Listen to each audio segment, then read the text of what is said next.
Hello and welcome to Holistically Whole. My name is Lauren. I'm a registered nurse and a holistic medicine practitioner. For many weeks now, we have talked about the main things that you need to know about essential oils.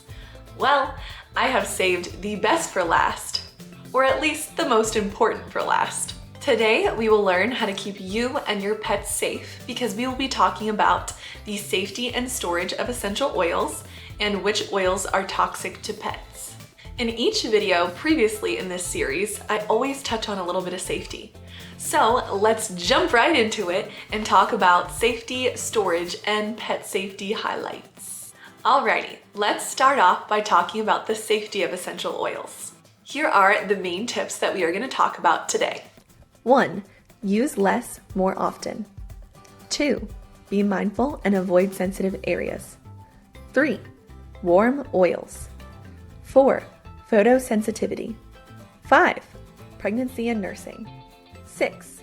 Critical health conditions. Let's talk about tip number 1. Use less more often.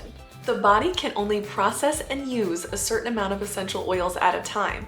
So in reality, using more is actually counterproductive. Small dosages can actually have very powerful benefits. That's why using a smaller dosage more often can actually generate greater benefits for you. It's because it gives the body more time to process and use the oils.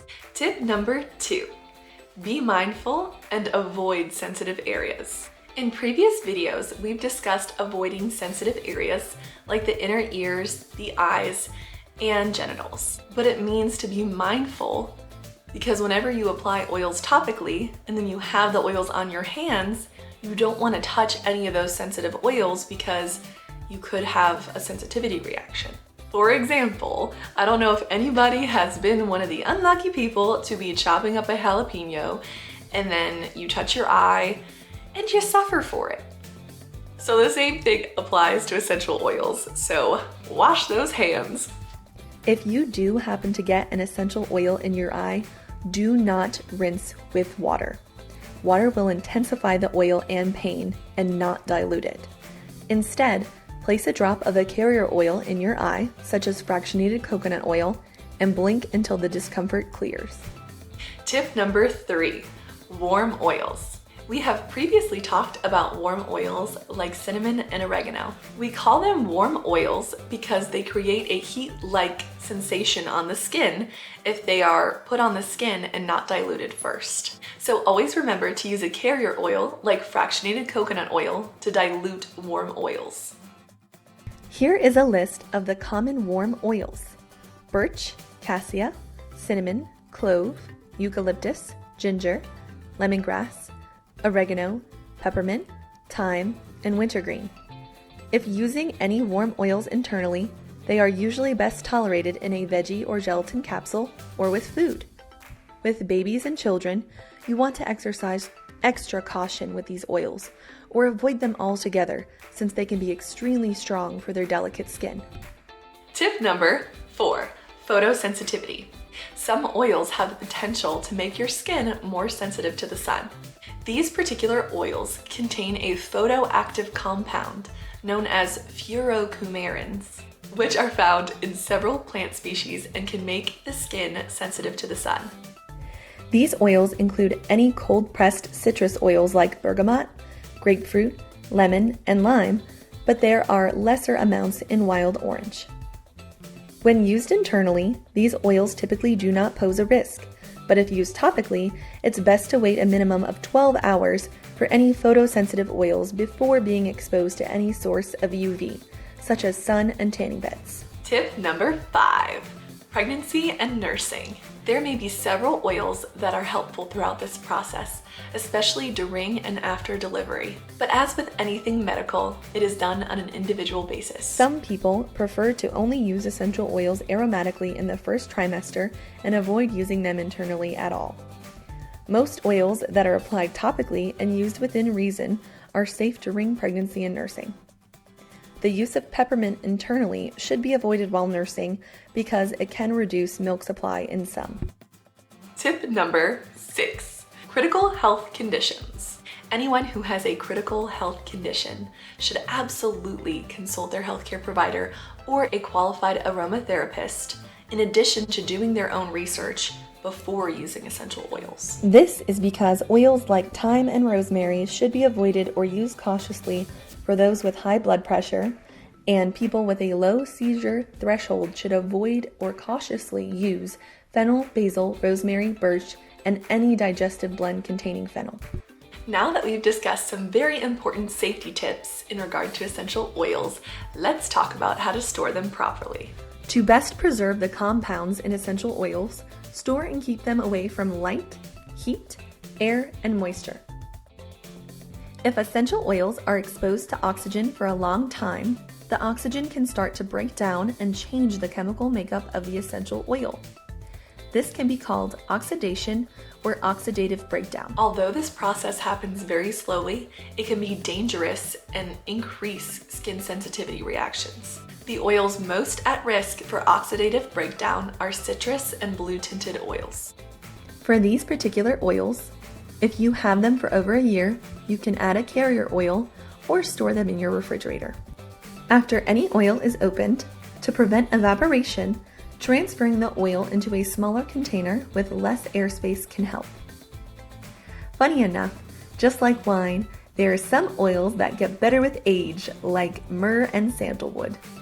That is because they contain sesquiterpenes, a compound that increases the oil's shelf life and boosts our immunity and cellular repair. Now that we've discussed some safety and storage tips, let's talk about what oils can be toxic to your pets. Many vets, especially holistic vets, like to incorporate essential oils into their practice, but they do so with high expertise in the area. The overall consensus that research shows is that you need to consult your pet's vet and determine what is best for your individual pet and their safety. Research suggests that you shouldn't use essential oils for cats because they actually lack the necessary enzyme to properly process certain compounds in essential oils. Some oils can be safe enough to be diffused with cats, but avoid use if your cat is elderly, has allergies, asthma, or any respiratory issue. The following oils are toxic to cats: cinnamon, citrus, clove, eucalyptus, oil of sweet birch, pennyroyal, peppermint, pine, tea tree, wintergreen, lang lang, thyme, oregano, and lavender. For dogs, it is highly dependent on the individual dog and the type and amount of oil used. Since dogs have a way better sense of smell than we do, anything that we can smell is way more intense for them. That is important to consider when diffusing oils around the house. It is typically safest to diffuse oils in a room the dog is not in and let it air out before letting them back in. The following oils are toxic to dogs: pennyroyal, pine, tea tree, wintergreen, cinnamon, citrus, peppermint, sweet birch, lang lang, anise, clove, thyme, juniper, yarrow, and garlic. If you want to use essential oils and you have pets in your home, just make sure to tightly seal them and store them in a place that the animals cannot get to them and or the diffusers.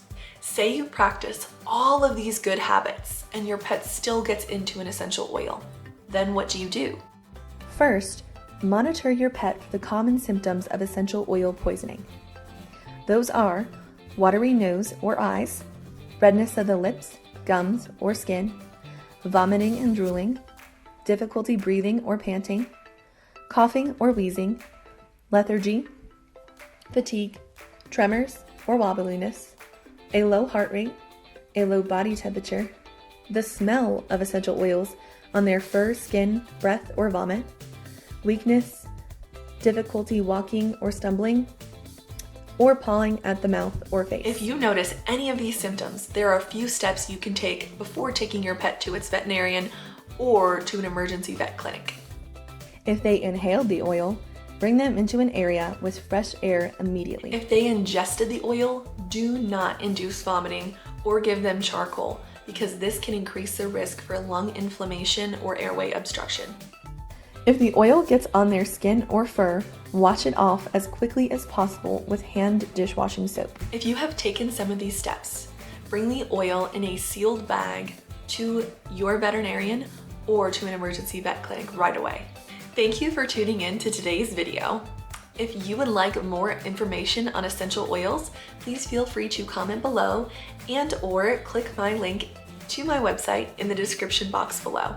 As usual, please consult your healthcare provider and your pet's vet before making any changes to your healthcare plan or theirs. Remember that I just touched on the highlights, and there is so much more that we can learn about essential oils.